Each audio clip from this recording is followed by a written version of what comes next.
Hey guys, welcome back to another episode of the Music Den. I'm your host Armando Venditti. Hoping you guys are having a good day. Ladies and gentlemen, we are back. That's right, we are back with episode 19. We're day 19 of our 31 perfect albums. I am again joined by my illustrious panel here. How's it going, guys? Going Great. good.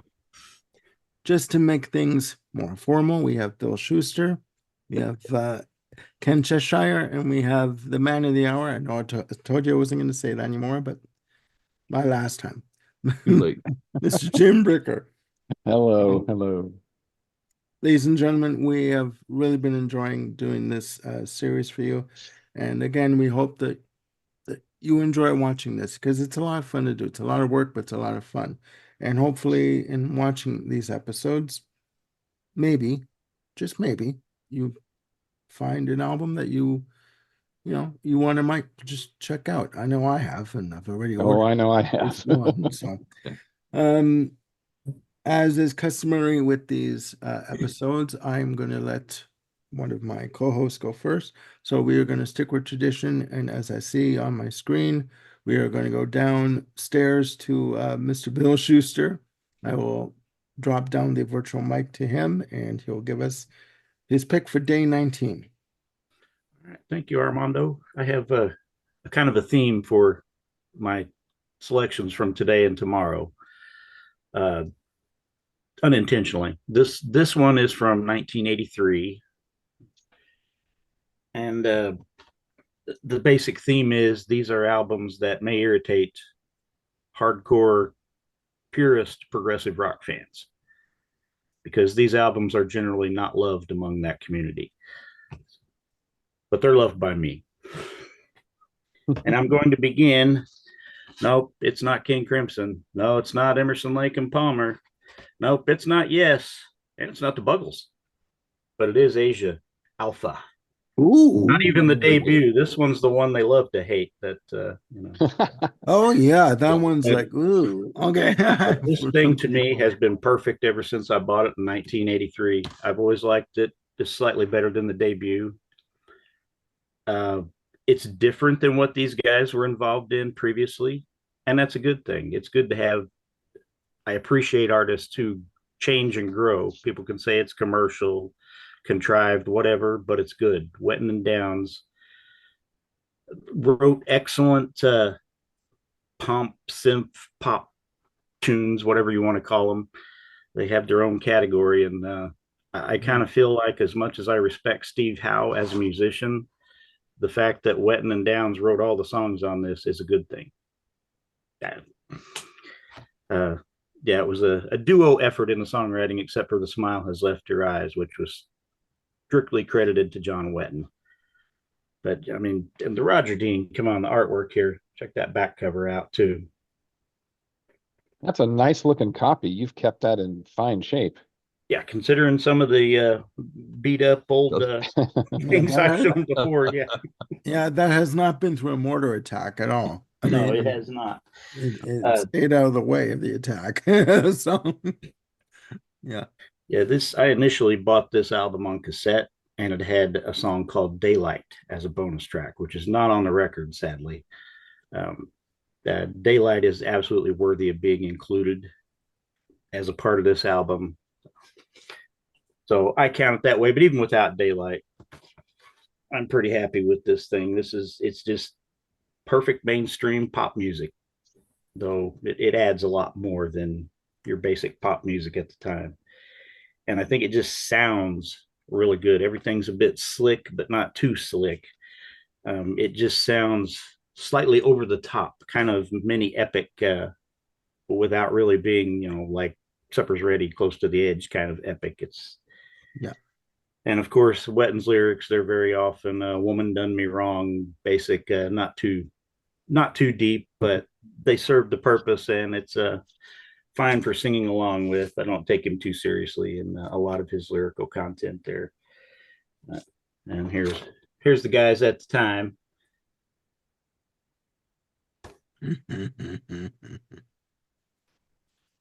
Yeah. Yeah, I think this and the debut both make a great pair, but I've always given the edge to this one just slightly, and part of that is nostalgia, as some of these picks are throughout here. I agree. Bill, who produced that? I believe Mike Stone. Yes, Okay. Mike Stone. Oh, who produced? Yeah, he produced the Yeah. debut.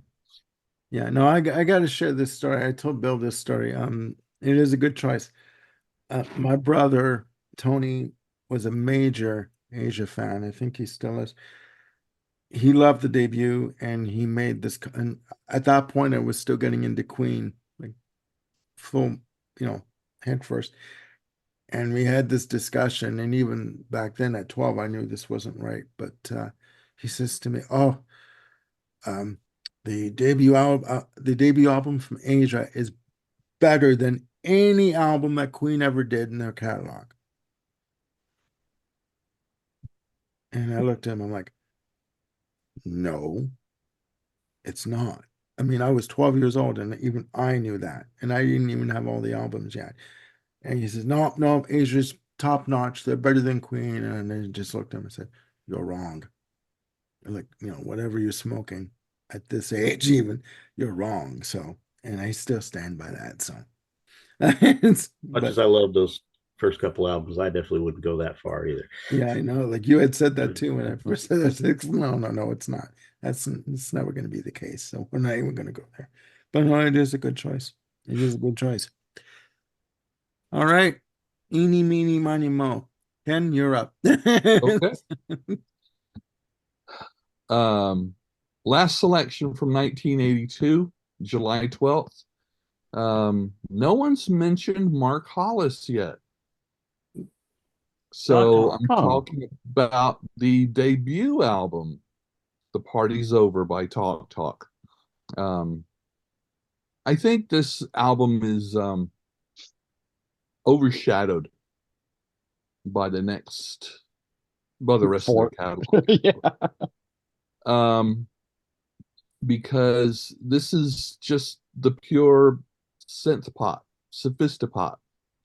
I discovered this from MTV also, and this is just another one of those upbeat, it's just a good sounding album. I love the way that Talk Talk would use the way they use their electronics. As a music major in college, I studied a lot with about orchestral music and how that worked all together. And the thing I like about a lot of the 80s music is that when they started using synthesizers, they were basically imitating an orchestra.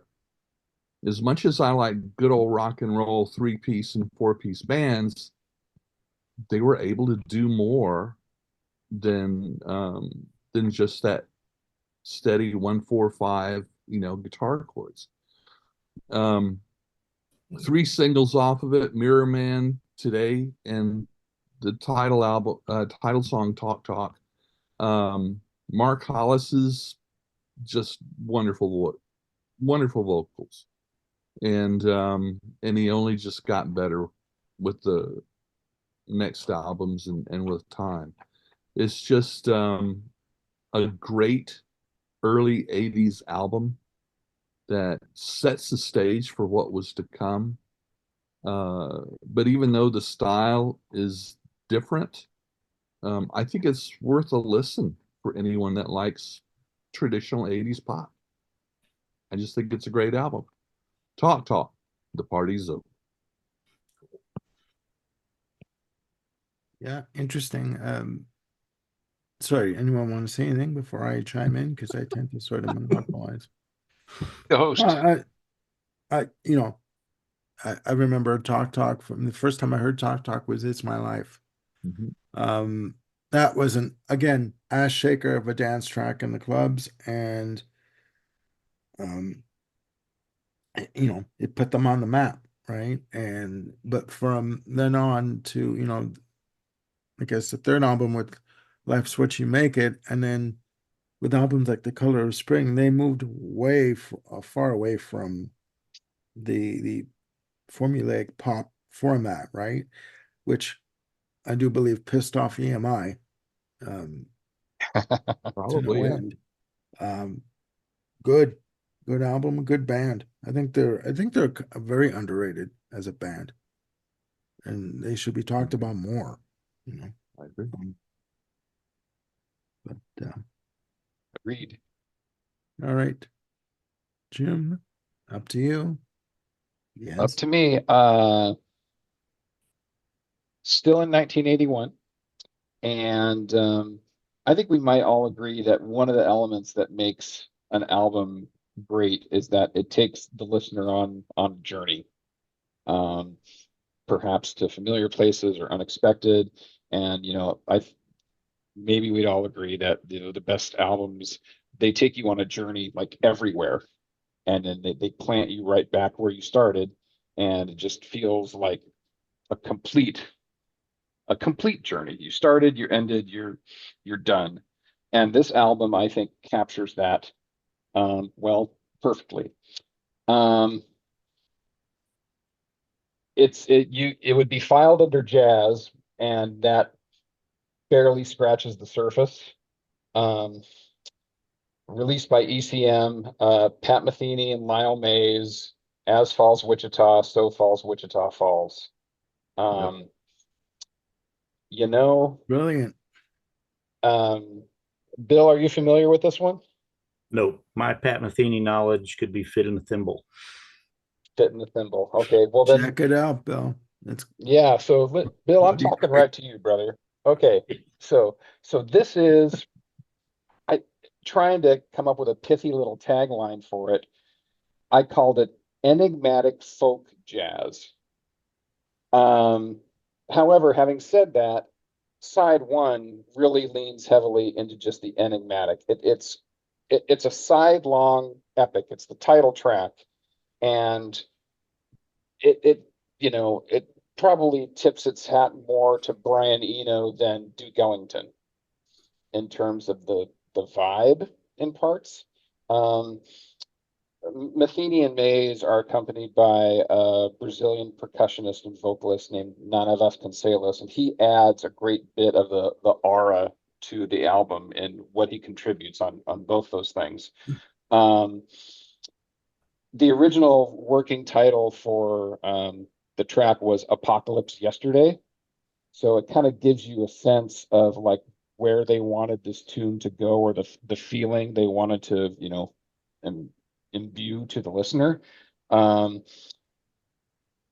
Side two is a whole nother kettle of fish. It starts off with this very rollicking piano tour de force called Ozark, which is, feels of that place in the country.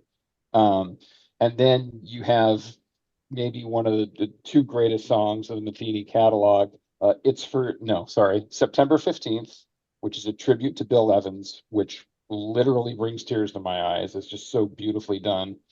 And then It's For You, which is a highlight for Metheny on acoustic 12 string and just this wonderful ending electric guitar solo.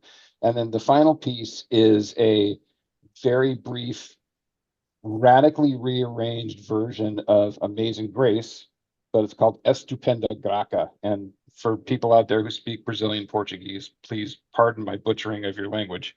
It is an amazing album, and it literally just picks you up from the first noises of kind of children playing in a playground to all the way to the end, to like the tinkling of the percussion of the very end. It is one of the most satisfying journeys I've ever been on from an audio standpoint. The sound production, because it's ECM, is just absolutely stellar, and I highly recommend it. It's perfect for any kind of day. Yep. So this may be the album that has the longest title that we talk about. As Falls Wichita, So Falls Wichita Falls. Yeah, that title always screws me up.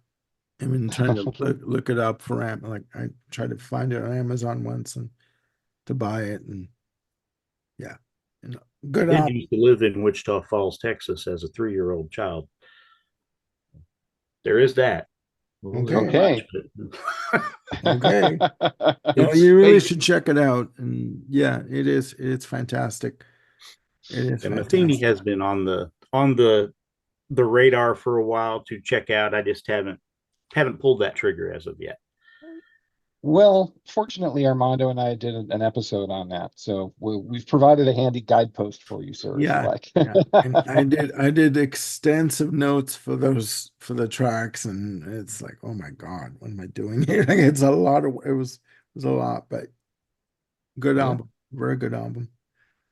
Even the cover is very picturesque for the album. It's just Oh, it really captures the vibe. yeah, Yeah. yeah.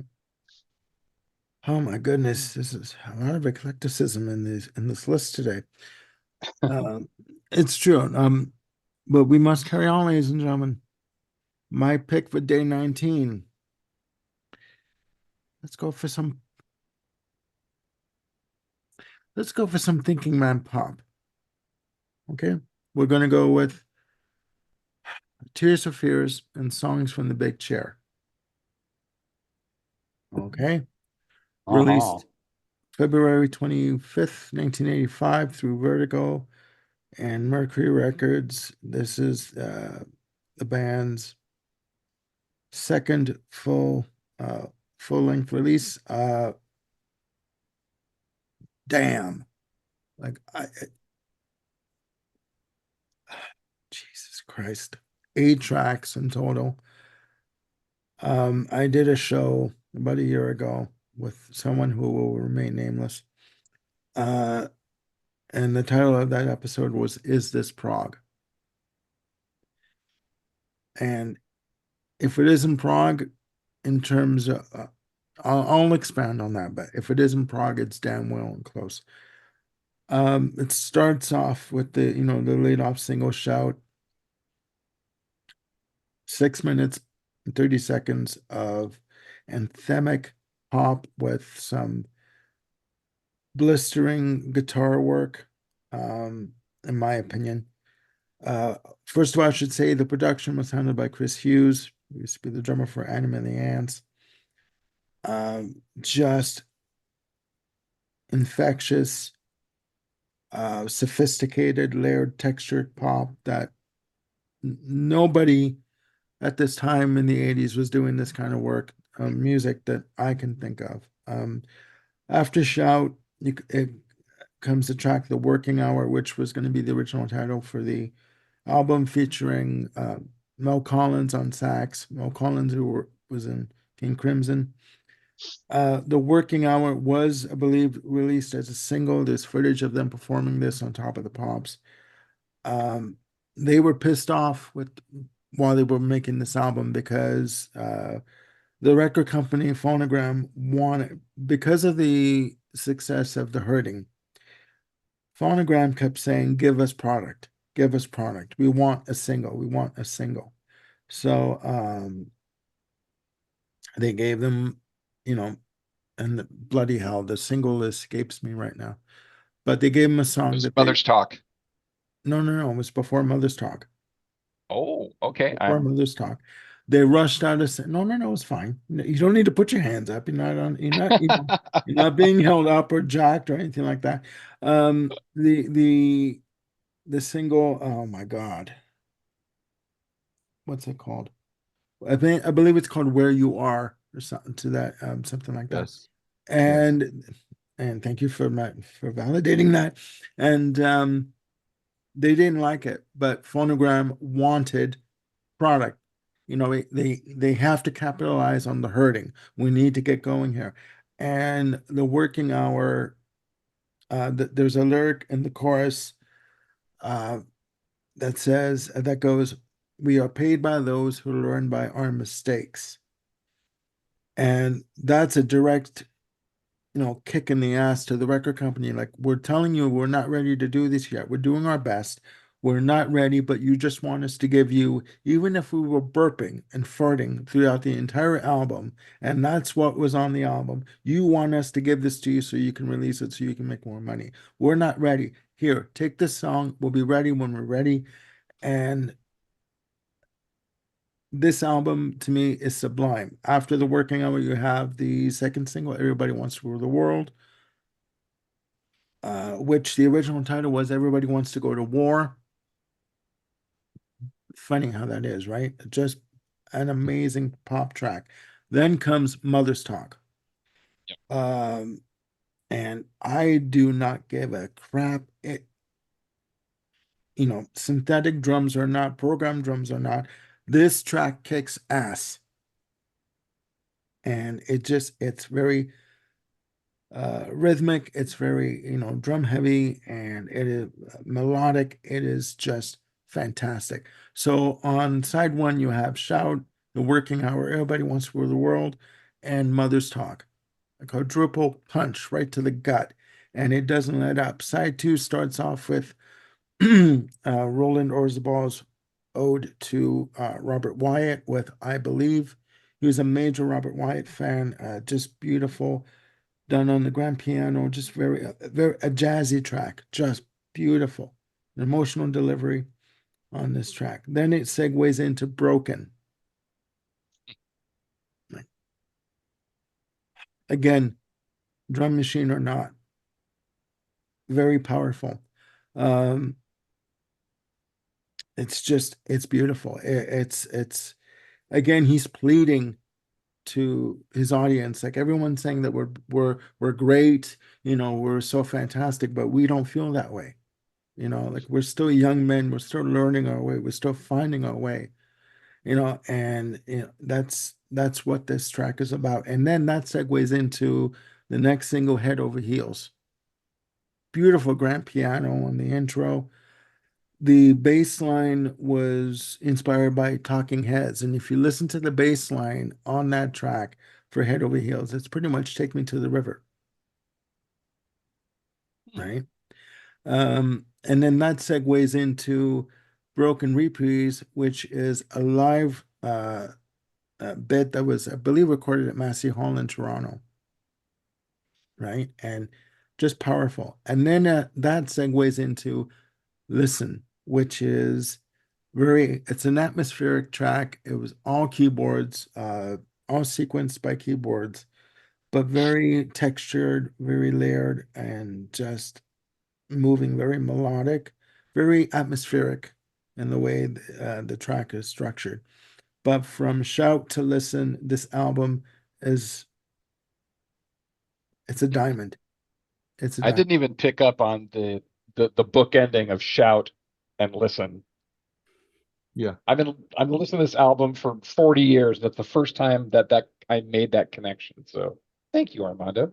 You're very welcome. You're very welcome. If you guys out there can get the box set that came out in 2013, which obviously I have, it is fantastic. It has the album remastered, remixed. It has a ton of remixes and alternate versions. It is beautiful. This album also has a special connection to me because my brother-in-law Mario used to take me out shopping for albums. We used to sort of make it like a yearly event. And he used to say to me in April, start saving your money because in a few weeks we're going out. I'm taking you out.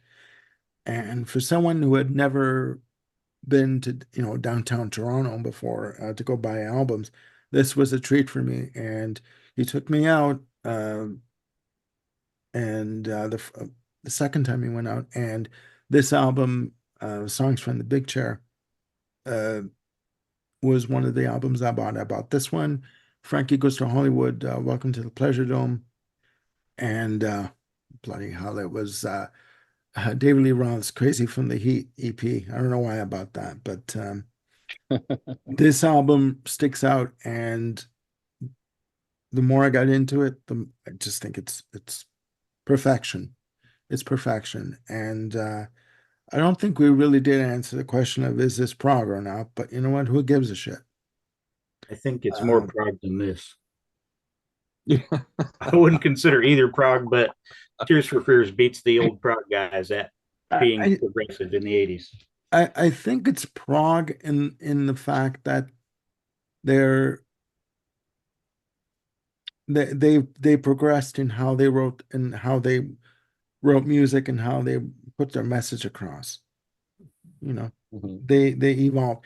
And again, I've called this album Thinking Man's Pop, and it is. It is. They didn't consider themselves on the level of their contemporaries. They just wanted to be different than what was happening there. And there's a quick story where Everybody Wants to Rule the World hit number one. The George Michael and Andrew Ridgeley sent a bottle of champagne to celebrate, like to for them, and they sent it back. They sent it back to the offices, and like we don't need this. We don't want this. That's the story I heard, and it's like, okay, you've been dissed. Like you've been Yeah. told without being told, right? Like, but yeah, guys, check this album out, please. I mean, what are you waiting for? If you haven't, what are you waiting for? It's that good, you know.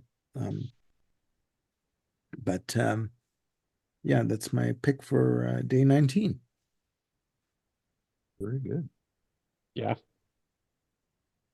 Yeah. Excellent. All right, ladies and gentlemen, again, that brings us to the close for day 19 of 31 Perfect Albums. Again, don't take our word for it. Check out these albums that we've talked about online. You can stream them on YouTube. Most albums you can probably stream on YouTube, if not the whole album, maybe one or two songs. If you're like me, I literally tap out every song individually, and I tend to find them if I want to listen to an album that can't be found as one piece. So please, and again, put down below the comments in the comment section, what albums that you believe or feel are perfect albums, right? Again, no right or wrong answers, just opinions. So for Bill, Jim, and Ken, I'm Armando signing off for now. And please look after yourselves and one another. And we'll see you for episode 20 or day 20, keep saying episode, day 20, sorry, of our 31 Perfect Albums. Bye for now.